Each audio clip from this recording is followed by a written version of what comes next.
Movements. 1. Adagio. The first lesson asks me to hold the cello well, to prop its top against my ribs, beneath my breast, and atop my breath. Knees I've scraped since I learned to walk should not knock or pinch or scrape against the cello's hips. Instead, my knees should steady the cello. My teacher says I will feel the ghost of the scroll, that tidal wave where strings tighten and get right, pull of the ocean at peak, at the nape of my neck. I am to practice holding the cello well without my arms. I am to extend my arms and wave them as if I am treading generous water. I am to feel the way my back becomes a part of my front, like the sides of me, neighbors reach over the fence offering sugar. I listened to Jacqueline Dupre play Edward Elgar's cello concerto in E minor. Dupre plays like she holds in her body every tide and flood, every phase of the moon, every hung cloud and churning storm. I don't know another way to say this. Her husband says music poured out of her, as though from a source of nature. 2. Lento. Sometimes I squeeze the cello's neck too hard. I don't notice that my left thumb aches until my teacher calls attention to its strain. Imagine your thumb rests on a grape and you don't want to pop the grape, my teacher says. I don't pop the grape. Make your arm a bird wing, she says. In my mind, I see a crow above the cedars riding thermals, gliding high and higher. I see the crow flap. I imagine I am a crow, and I draw the bow out and in again. My arms are wings, and that is right. Some students, she tells me, think they need to know the exact name of the muscle to engage. They want technical direction. But for me, learning the cello requires magical thinking. I tell my writing students that poets have the power to say something is something else, to transform and equate the world. This sentence, I am a poet, voila.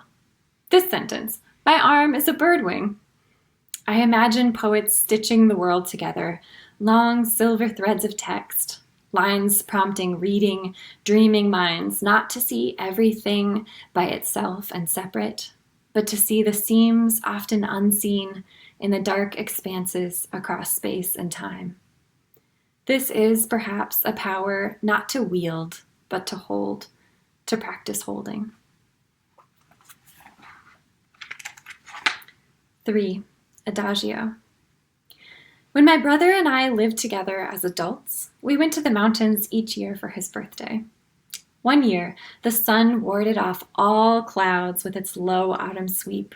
We could see peaks and valleys cradling us. The cascades that breathe ocean matched the blue-green sound. On his next birthday, we walked the same trail but couldn't see any peaks at all, not even the peak we aimed to crest. Wind wiped and wiped at infinite fog.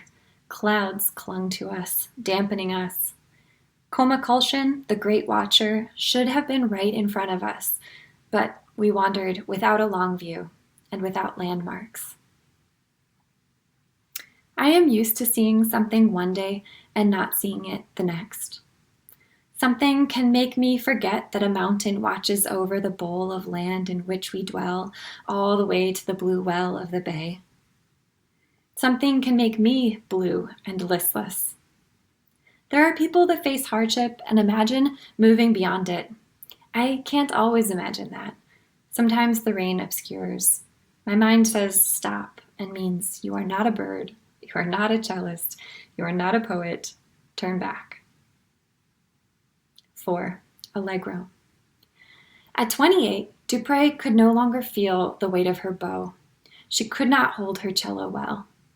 When the doctors told Dupre, you have multiple sclerosis, I imagine they meant your body will attack its own nerves.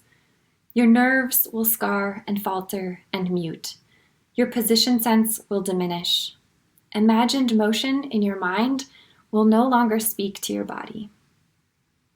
What they meant was, you will not imagine movement into music. You cannot be a cellist. The mind and the body do not always match.